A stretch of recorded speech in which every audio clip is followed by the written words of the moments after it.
Pessoas, mais um vídeo novo neste canal que chama Time Grande. Portanto, preste atenção, tá bom? Vale mais que muitos manjares. O justo vai incendiar como a palmeira e o cedro no Líbano, no devido tempo. Não me conhece, me chamo Matheus. Esse canal aqui chama Time Grande. Passo notícia do Santos, do Grêmio, do Manchester City e do Bayern de Munique. A maioria das vezes são sextas-feiras de notícias, né, uma vez por semana. Mas tem uma semana, umas 2 semanas atrás, foi na quinta, hoje foi de novo. Então não vai ser certeza que vai ser sexta, não. Vai ser num dia que eu tiver mais de boa, né? O vídeo é gravado em um horário mais de manhã, mas porém ele é postado só no horário bem mais tarde. Provavelmente das 18 horas em diante. Então tem um horário específico, tá bom? Como é bom essa comunhão dos santos. A gente começa em ordem aleatória, cada vez fala de um. Aí outra coisa também. Eu tenho uma meta aí de 1.000 inscritos. Quando tiver 1.000 inscritos, eu vou fazer pós-jogo. Dos times que eu torço, tá bom? Eu também torço para mais um time fora esses. Na verdade, mais dois fora esse, na verdade. Né? Mas aqui eu só faço notícia desses, tá bom? Então vamos lá. O Espírito Santo pediu para fazer desses apenas. Acho que o vídeo não ficar grande demais também, né? Então vamos lá. O Bayern joga amanhã, na sexta-feira, às 4h30 da tarde, no horário de Brasília. Vou ver com vocês o local que passa e depois a gente vai para as notícias dos bárbaros. Tá bom, Virgínia? Eu esquadrinho um caminho novo para você passar. Eu já vi que, irmãos, vai passar no Sport TV 1, canal fechado. Onde futebol passa todos os jogos do alemão. Hoje em dia é pago também, por aplicativo, né? Para celular, tem site para computador, para notebook também. E tem também, irmãos, vai passar também o canal GOT. Pela primeira vez vai passar 2 jogos seguidos no mesmo canal do YouTube.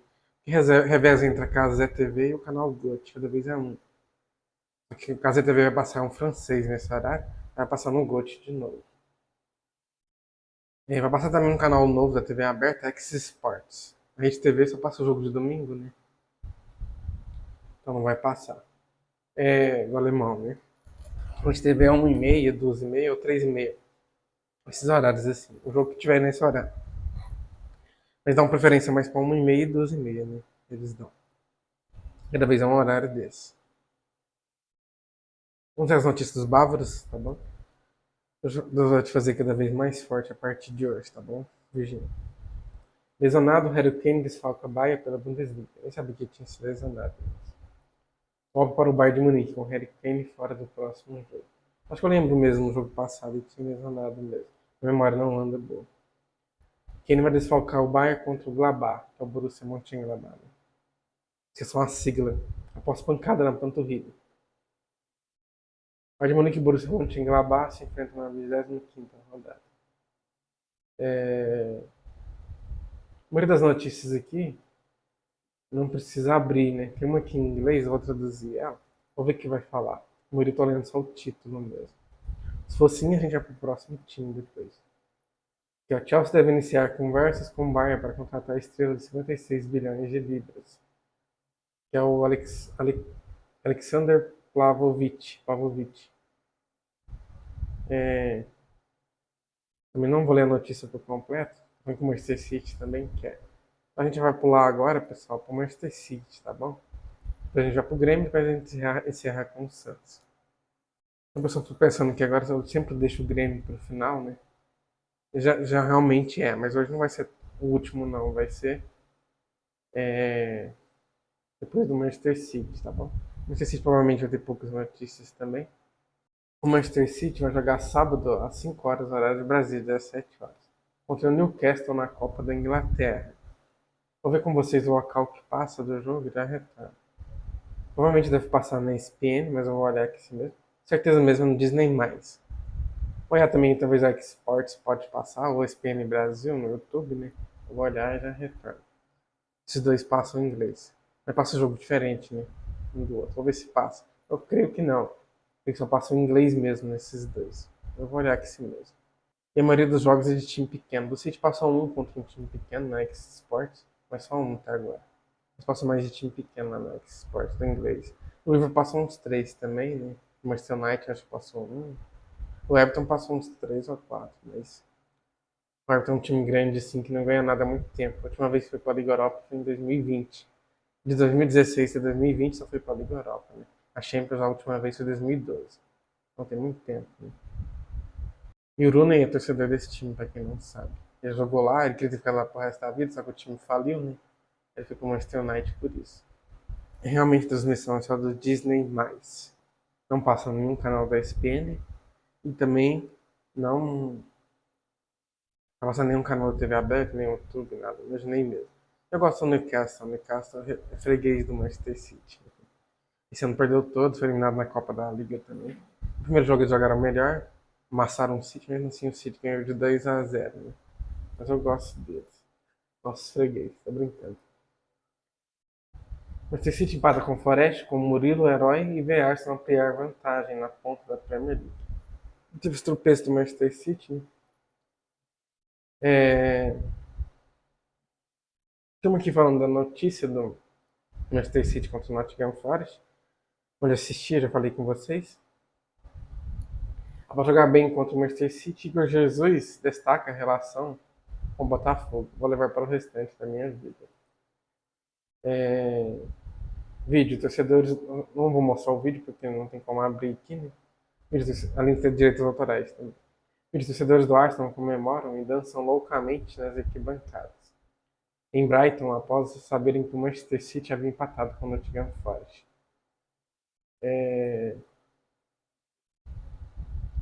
Tem outra aqui, ó. Tudo de bom. A notícia, né? Álvaro Arbeloa dá notícia sobre lesão de Kylian Mbappé antes do confronto do Real Madrid contra o Manchester City da Liga dos Campeões. Essa aqui é uma notícia mais bombástica, que o Mbappé é um dos craques do futebol nacional, né? Eu vou ler ela completa, tá bom?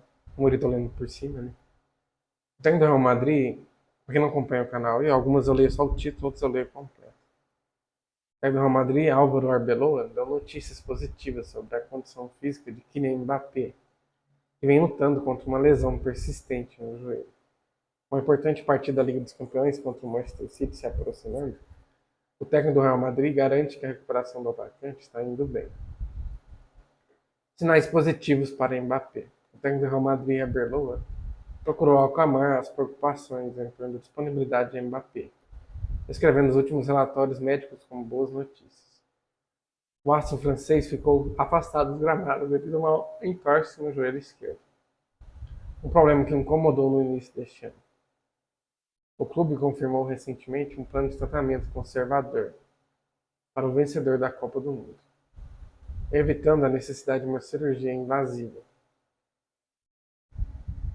O prazo para seu retorno permanece incerto, já que a equipe médica monitora sua reação ao aumento da carga de trabalho. Embora a comitiva de Mbappé esteja insatisfeita com as sugestões de que o Real Madrid esteja tentando apressar seu retorno para o Manchester City. Ficar de olho na condição de Mbappé. Sobre o estado atual de Mbappé, explicou que o atacante está se recuperando bem da lesão. Citado pelo site oficial do clube, ele disse: "É claro que falo com o Mbappé todos os dias, está tudo sob controle. Ele está melhorando a cada dia. Eu disse que é um processo em que vamos avançar dia a dia, de acordo com como ele se sente nesse momento. São todas boas notícias." Corrida contra o tempo. O Real Madrid está entrando em um período crucial da temporada. Testará a profundidade do elenco de Arbeloa. A principal preocupação é se Mbappé poderá liderar o ataque na partida de volta das oitavas de final da Liga dos Campeões contra a equipe de Pep Guardiola. Um jogo crucial para as ambições europeias do clube. Mbappé e seus próximos, de acordo com a reportagem da Cardena Ser, estão preocupados com a possibilidade de o Real Madrid tentar apressar o retorno do atacante, uma medida que poderia provocar uma revés de longo prazo, colocar em risco sua participação na Copa do Mundo. Na segunda partida das oitavas de final, marcada para 17 de março em Manchester, cada sessão de treino eles com um passo crucial para a recuperação total de forma física. Estão reparando esses dias, esse ano, os jogos estão mais mornos esse ano, passado estava mais correria. Agora já sei por quê. Os jogadores estão com medo de se lesionar por conta da Copa, né? Estão jogando num ritmo menos intenso esse ano. O Naruma é indicado para a defesa do mês da Premier League. Que bom, né, que ele foi indicado. O Naruma é realmente um grande goleiro. Eu não vou ler completo aqui não, tem umas notícias que eu acho necessário ler completo. Nem duvido ficar longo demais. Então vamos pro Grêmio, tá bom? Então, Virgínia, vamos pro Grêmio. Depois disso a gente vai pro Santos pra gente encerrar. Pessoal, o Grêmio só joga domingo às 18 horas, é Grenal. A partida vai ser o segundo jogo da final. O primeiro o Grêmio ganhou de 3-0, né? Fala aí os gremistas que estão aí. Eu vou passar só pra quem mora no Rio Grande do Sul, eu não moro lá, né? Pra quem mora no Rio Grande do Sul. A TV é aberta, né? Também tem canal fechado. A TV é aberta passando na Globo de lá e no RBS TV. É um canal só pra quem mora no Rio Grande do Sul. Passam jogos do Grêmio, do Inter, de vez em quando alguns do Juventude de Caxias também, né? De vez em quando. Acho que o Juventude de Caxias é outro canal diferente para isso. Esse RBS tem todas as antenas lá, pra quem tem antena pé de galinha, pra quem tem parabólica, né? Esse outro canal é só na parabólica, pro Juventude e pro Caxias. Eu não passo todos os jogos também não, só alguns, né? O torcida do Juventude também é muito grande no Rio Grande do Sul, pra quem não sabe. 800 mil torcedores, é muita coisa, né? Estou acostumado aqui no Brasil o Flamengo ter quase 50 milhões, Corinthians 30 milhões, né? Aí depois o Palmeiras com São Paulo com 19, o Palmeiras tem 17, né? É muita coisa, mas 800 mil também é muita coisa, né? Quase 1 milhão. Mas enfim. É, o Vasco tem 13, depois é o meu Grêmio com 9, o Cruzeiro também tem 9. O Atlético Mineiro também tem 9, né? O Santos tem algumas pesquisas 5, outras 7, né? O Nacional tem 5. O Botafogo e o Fluminense, algumas pesquisas é 5, outras é 4. Bahia tem 3, aí depois vem os outros times com 2 milhões, 1, aí vai diminuindo, né? Mas enfim. O Grêmio vai passar no Sport TV. No site do Sport TV tá falando que vai passar. O primeiro jogo não passou, tá? E tem muita gente que reclamou disso, inclusive. Eles falaram que ia passar, não passou. Passou no futebol feminino. E o Premier, é certeza, você que tem Premier. Vamos lá. O Instagram, os dois grenais que servem de lição para o Grêmio na final do Gauchão. Mas que eu vou ler completo. É um site pago, então não vai ter jeito.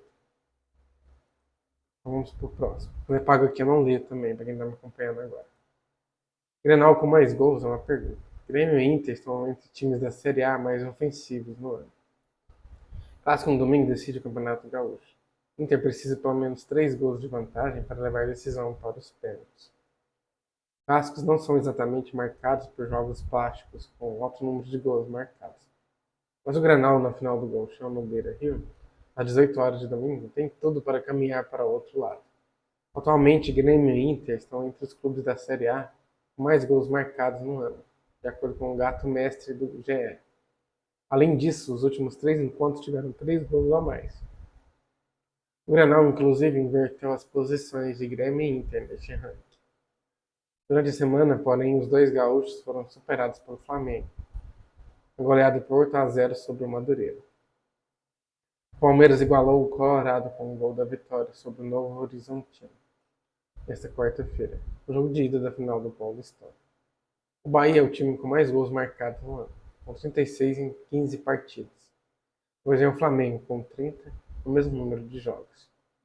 O Grêmio é o terceiro com 28 gols em 14 compromissos. O Inter vem atrás com 27 gols em 14.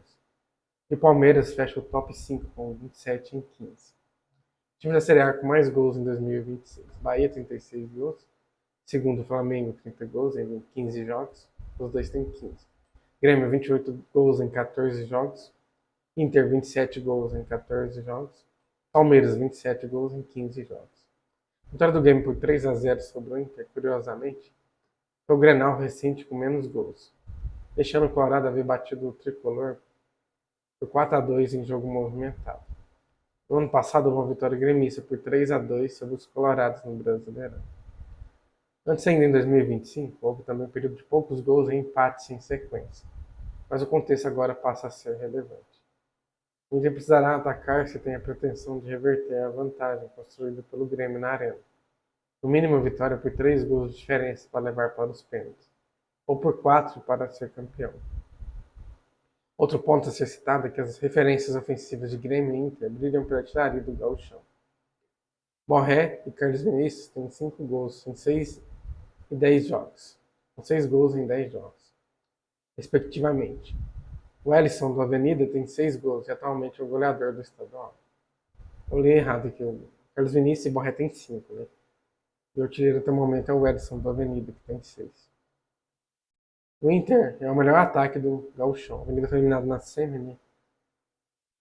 Na verdade foi o Ipiranga que foi eliminado pelo Inter. Fala que a Avenida foi eliminada pelo Inter, mas não foi não. Foi o Ipiranga. É melhor perguntar lá no posto Ipiranga, tô brincando.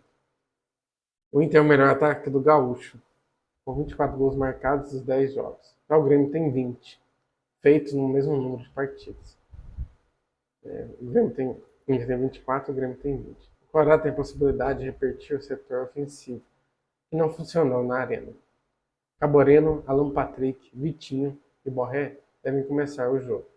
A única mudança deve ser na defesa, a definir o substituto de Bernabé, suspenso pela expulsão no jogo de ida da final.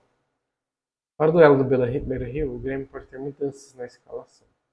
TT e William estiveram novamente à disposição e começaram no banco no primeiro clássico. Agora brigam por vaga no time com Monsalve e Namorado. O restante da escalação tende a ser a mesma. A provável escalação do Grêmio contra o Internacional no final do Campeonato Gaúcho. O Tricolor está em vantagem na briga pelo título do clássico, que ocorre neste domingo, dia 8, no Beira-Rio. A vitória por 3-0 no final de semana passado deixou o Grêmio muito perto da conquista do Campeonato Gaúcho de 2026 neste domingo. Vai a campo no estádio Beira-Rio, podendo perder por 2 gols de diferença para o Internacional, que mesmo assim ficará com a taça. O Luiz Castro, se quiser, tem a possibilidade de repetir a escalação utilizada na arena, que rendeu bem, diga-me de passagem, mesmo que nomes como William e TT, que vinham de problemas físicos, já estejam em melhor forma. Seus substitutos Monsalve e Namorado deram conta do recado, o que indica a manutenção da formação. Pavon também continuou como lateral direito. Os falcos do Grêmio para o Grenal 4-5-1. Meio-campistas Nardoni e Pérez, recentemente contratados, não foram inscritos para a disputa do Gauchão e por isso ficam de fora do Grenal 451. Além da dupla, há também volante Vila Sante, o atacante Bright White, sem recuperação de graves lesões. Por sua vez, o lateral direito João Pedro está com um problema muscular na coxa. Provável escalação do Grêmio contra o Internacional pelo Gauchão. O Everton no gol, contratado para 2026. O goleiro vai ser afirmado na posição. Na hora decisiva normalmente aparece. Mais ou menos, né? Tomou muito frango. Mas parece que está melhorando mesmo. Pavão, o argentino. Não é que tomou muito frango. Qualquer bola que no gol entrava. Falei errado, né? Frango não. Qualquer bola que no rumo do gol entrava. Eu não gosto muito de goleiro assim, né? Mas tomara que ele melhore. Ele tá bem longe de ser aquele arco do Atlético Paranaense, do Palmeiras também, né? Tá bem longe. Por isso que o Palmeiras liberou, né? De graça ainda. Mas tá bom, tomara que ele melhore. Está à frente de Marcos Rocha, né? Pavon. Seu vigor na marcação é forte, chegada na frente. Eu gostava muito do Marcos Rocha na época do Galo. Depois ele nunca mais foi o mesmo, né? Vamos lá. Gustavo Martins, zagueiro. Vai se firmando na vaga de Balbuena. Tem tudo para ganhar sequência no time azul. Virei, zagueiro. Um dos grandes nomes do Grenal de domingo passado. A aposta de Luiz Castro. O zagueiro cresce a cada partida. Marlon, lateral esquerdo. Muito embora não seja um expoente técnico, cumpre sua função sem grande alarde. E no chute de longa distância, o Marlon.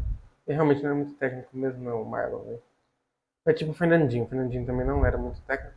Ele do Manchester City, jogou no Atlético Paraná também, né? Mas ele fazia muito gol fora da área de longa distância, o Fernandinho. Ele fez no ano que comecei a torcer pro City, 2013, né? Eu nunca mais fez. Uma vez que o Guardiola assumiu em 2016, né? Comando do Manchester City até hoje. O Guardiola uma vez colocou ele na Champions contra o Real Madrid como centroavante ao invés de pôr ele como volante. Errou um punhado de gols. O City poderia ter passado do Real, né? Se fosse um centroavante ali mesmo. Se fosse o Agüero ali ou qualquer outro, né? O Agüero ainda jogava nessa época. Aí o City perdeu com 0-0 em Manchester e 1-0 pro Real Madrid na semi na Espanha. Ele perdeu um gol na cara, uns 2 gols. Era possível ter passado por 1-1, né? Vai repetir um gol fora. Mas enfim, mesmo assim.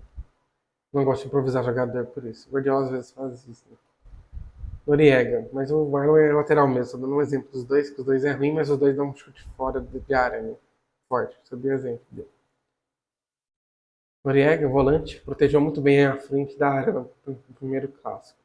Um jogador que dificilmente erra passe. Arthur, volante. Após sequência ruim, voltou a jogar bem no Grenal. E por consequência a equipe cresceu de produção. Gonçalves, meia, colombiano, tem força física e capacidade para acompanhar o volante adversário na hora de marcar, deve continuar no time. Enamorado, atacante. Marcou o primeiro gol do Grenal na arena. Ganhou diversos duelos individuais. Era seguinte os titulares. Amuzu é craque, né? Dispensa elogios, talentos. Atacante, foi o grande nome da partida de ida da final. Marcou o gol, deu assistência, sofreu uma falta que culminou na expulsão de Bernabé. Enfim, infernizou a zaga colorada. Carlos Vinícius, atacante. Está sempre pronto para aproveitar as oportunidades que surgem. É o legítimo centroavante. Tem aqui uma notícia, né, sobre a situação de Vila Sante no Grêmio. Expectativa de retorno do volante. Isso que eu vou ler por completo, né? Uma notícia mais assim, que tem que ler por completo. Só que demorando a entrar, vou pausar para não enrolar. Entrou. Não precisou pausar não. Paraguai era titular absoluto até ter grave lesão em jogo contra o Atlético Mineiro. Eu ia falar isso agora, que contra o Atlético, mas sem Ney que eu ia falar. Jogar futebol desde maio de agosto do ano passado, quando sofreu grave lesão no joelho, uma vitória do Grêmio sobre o Atlético Mineiro pelo Brasileirão. O volante paraguaio Matias Vilaçante segue avançando na recuperação. Para logo reforçar o técnico do time do técnico Luiz. Antes de continuar aqui, faço uma coisa de Deus mandou falar, a palavra profética. As vasilhas de ouro linho fino transbordaram. Nessa quarta-feira ele foi à Gramada, fez trabalhos específicos, indicando estar mais próximo do retorno.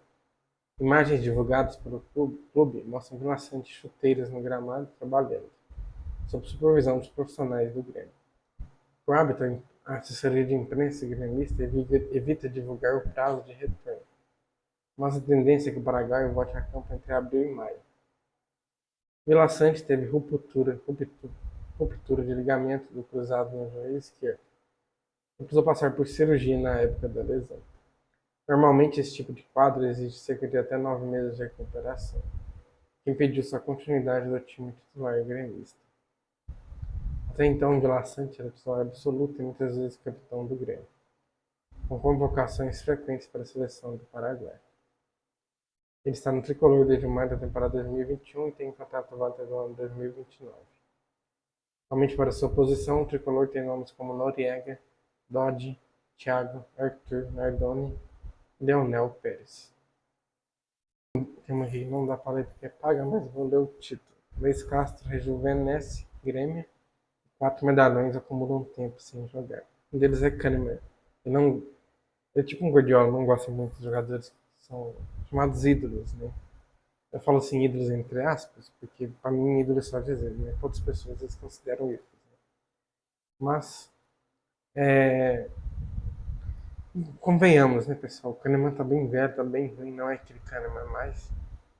Mas como ele é um ídolo da torcida, de jogar nem que seja o estadual, né? Que seja a Copa do Brasil, onde times mais pequenos também. Mas nem isso ele tá fazendo, né? Vamos continuar. O Grêmio tenta convencer Bruno Baldini com um projeto de carreira. Disputa com o Inter. Vou falar um negócio aqui agora, já continua. A suspensão do Mano falar. O torcedor do Manchester City, quando o Guardiola assumiu, ele tirou o Hart, que era um ótimo goleiro de seleção inglesa, inclusive. Achava ele até melhor que o do Everton. Né? O do Everton tá até hoje no gol lá, seleção. Achava ele melhor. Aí, depois disso, ele tirou também a Touré. Ele queria tirar o Agüero, só não tirou o Agüero porque o Agüero ele engoliu. Mas ele queria tirar também. Eu achei ruim de tirar o Yaya Touré e também esse goleiro. Eu não gosto muito de Yaya Touré, eles tiveram uma briga no máximo. Eu também não gosto muito de craque. O Guardiola prefere pegar um jogador e transformar ele num craque do que já pegar um craque pronto. Fala que um craque tem um ego maior, é mais difícil, né? O único craque que ele suportou, ele conseguiu ali foi o Messi. Depois ele conseguiu ficar com o Agüero também. Mas, em que o Agüero não era craque, né? Só era goleador mesmo.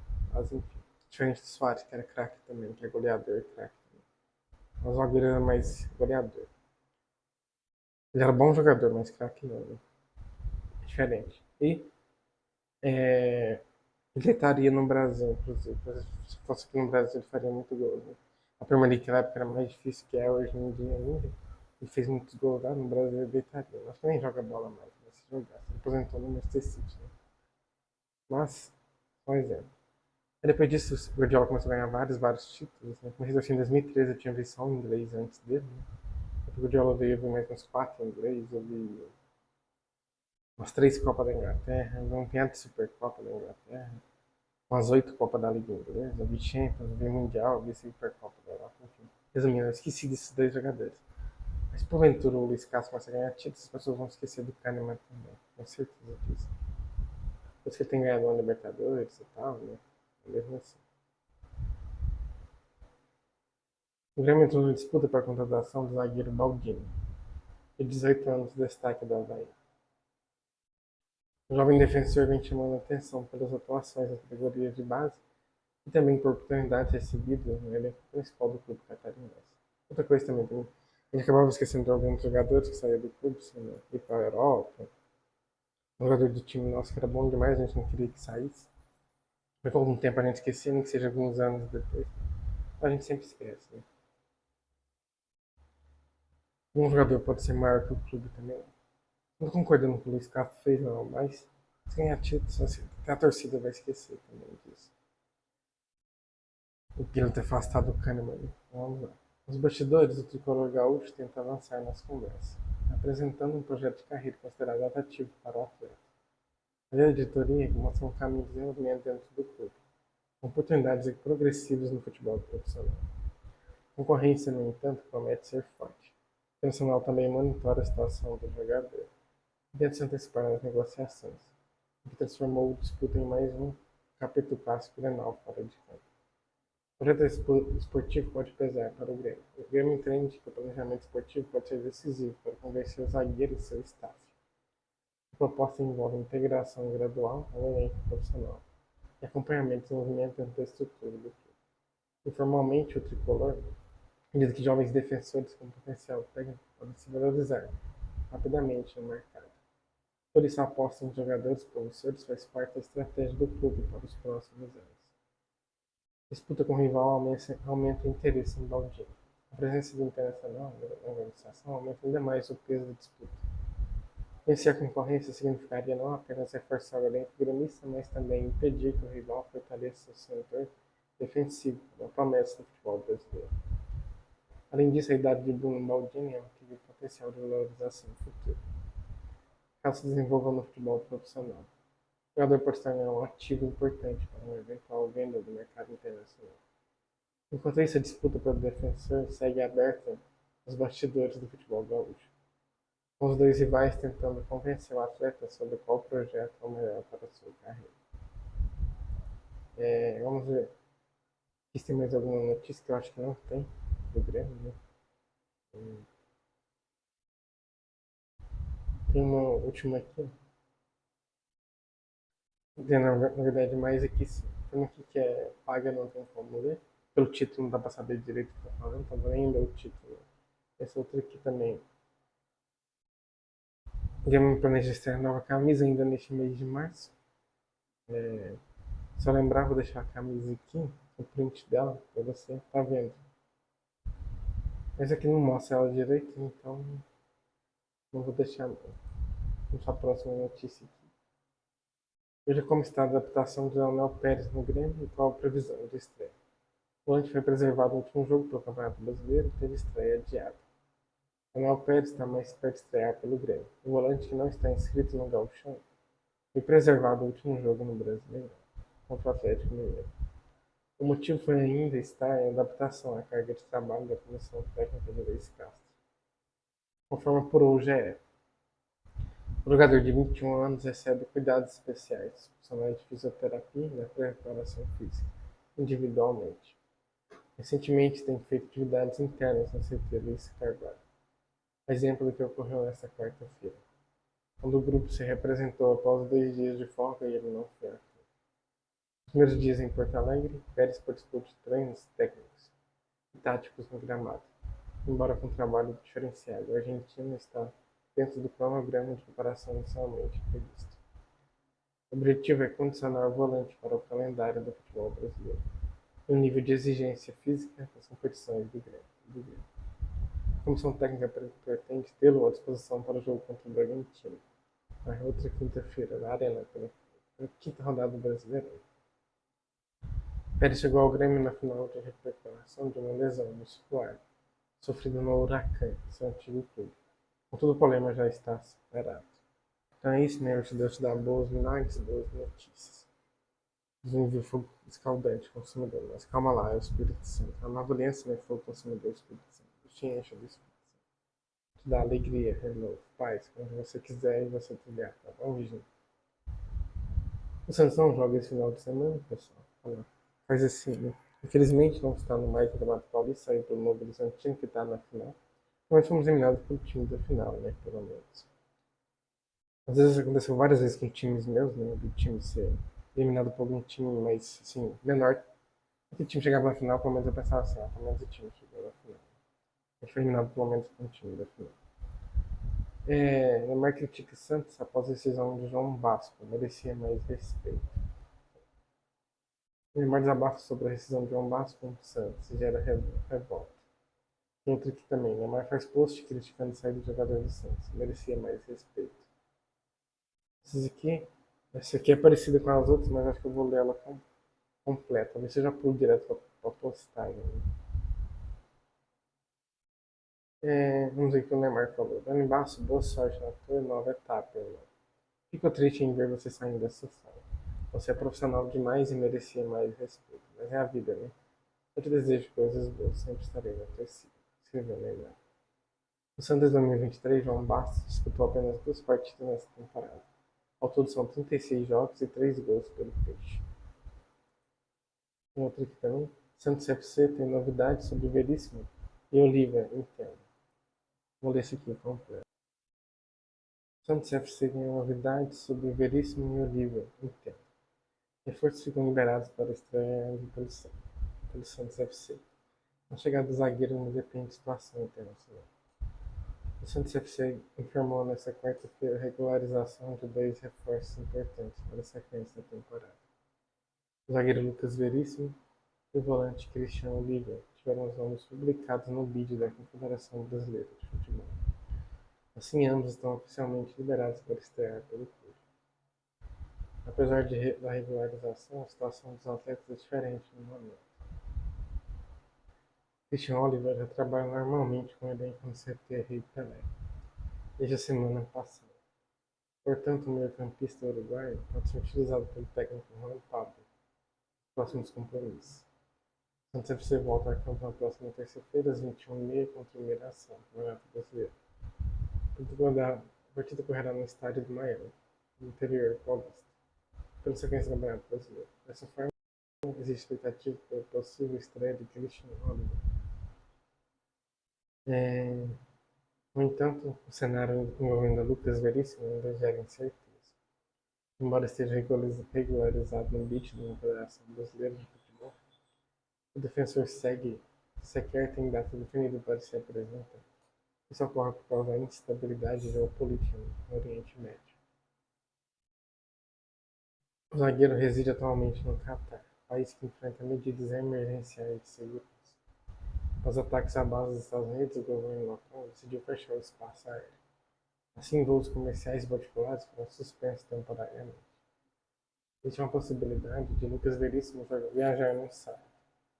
Entretanto, fontes ligadas às negociações indicam pessimismo quanto à realização do voo, caso a tensão regional continue elevada. O deslocamento ao Brasil pode ser novamente adiado.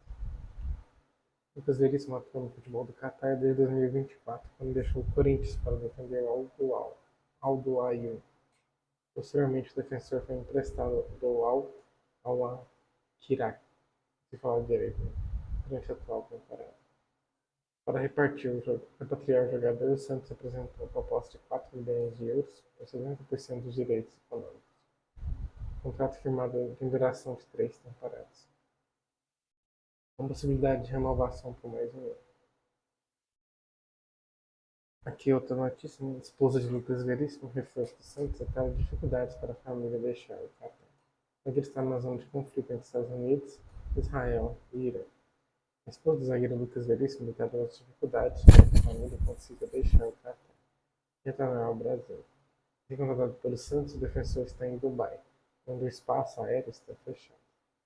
A guerra no Oriente Médio, iniciada na semana passada, provocou ataques a bases dos Estados Unidos no Catar. Neste momento não há voos comerciais e particulares disponíveis para Veríssimo enviar ao Brasil. Na publicação nas redes sociais, Amanda Farias, esposa do jogador, dá como motivos pelos quais a família ainda não conseguiu deixar o Catar. Entre os tópicos estão a segurança dos filhos, dos cachorros e de um funcionário do casal. Vou responder geral aqui a milhões de perguntas. Os voos estão fechados no Catar. Não temos previsão de uma abertura de voos. Não vamos tentar sair por terra pela Arábia. Lá também está sendo bombardeado. Não vou arriscar meus filhos em uma travessia perigosa, onde o governo, mesmo estando falando para não fazer. Eu tenho 2 cachorros e uma funcionária que dependem de nós. Ela é de outra nacionalidade. Não irei abandonar ninguém.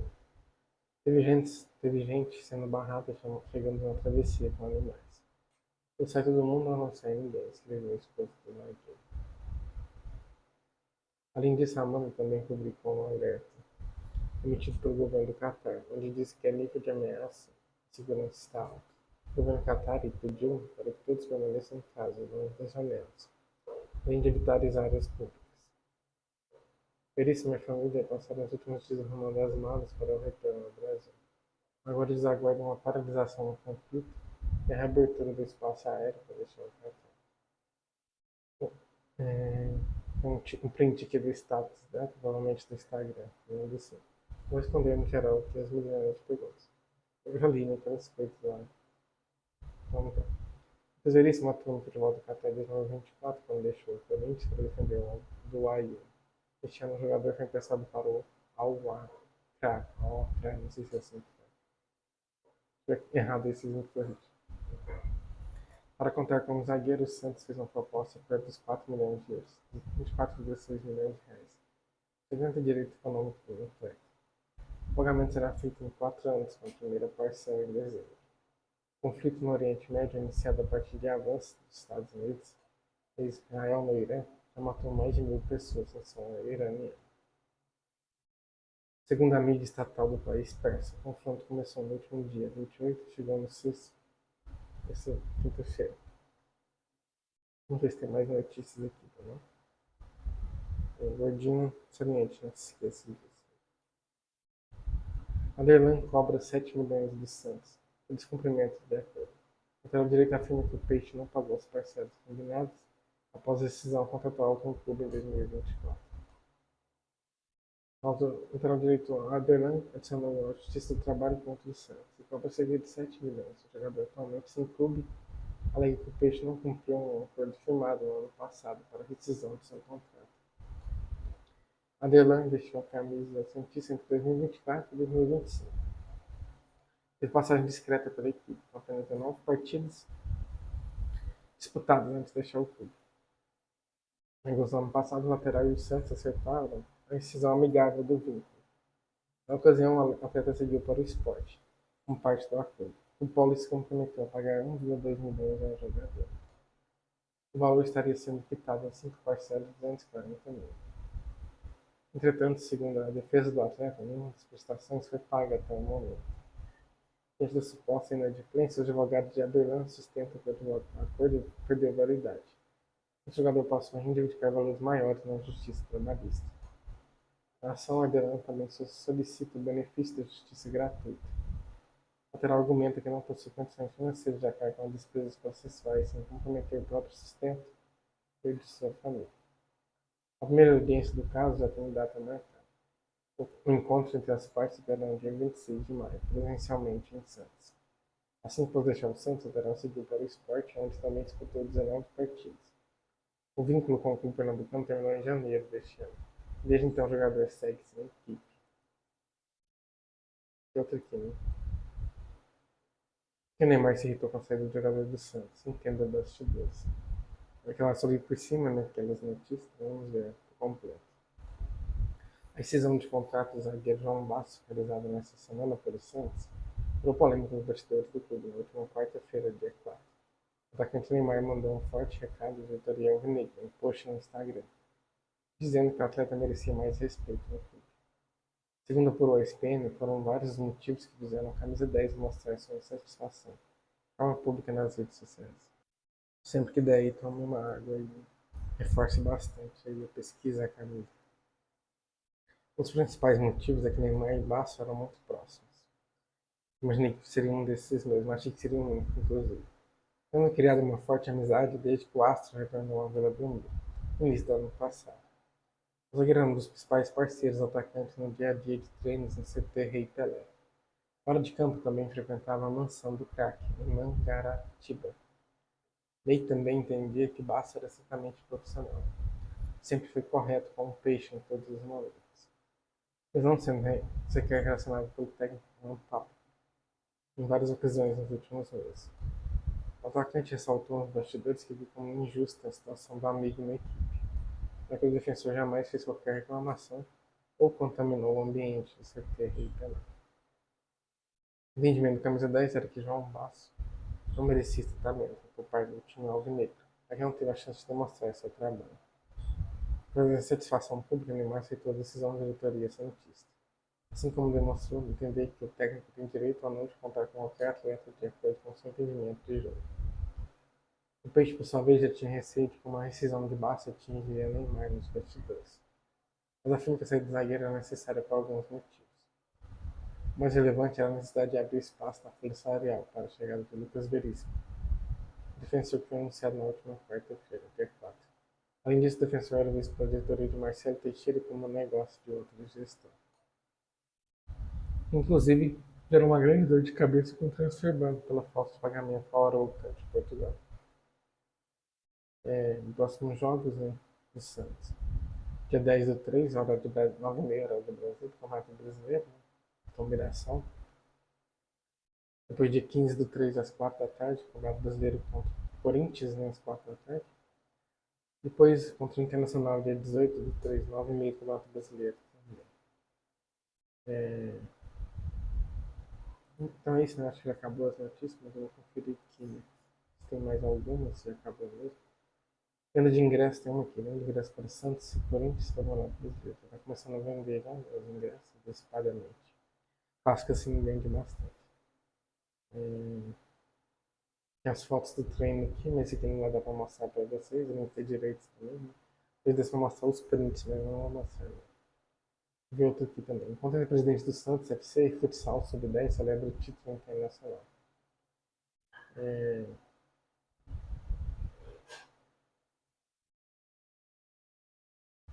Tem outro ali também, antes de eu ler essa aqui, que era a última floresta, o Neymar vê a caricatura dele, né, lá no mar, e fala que tá diferente.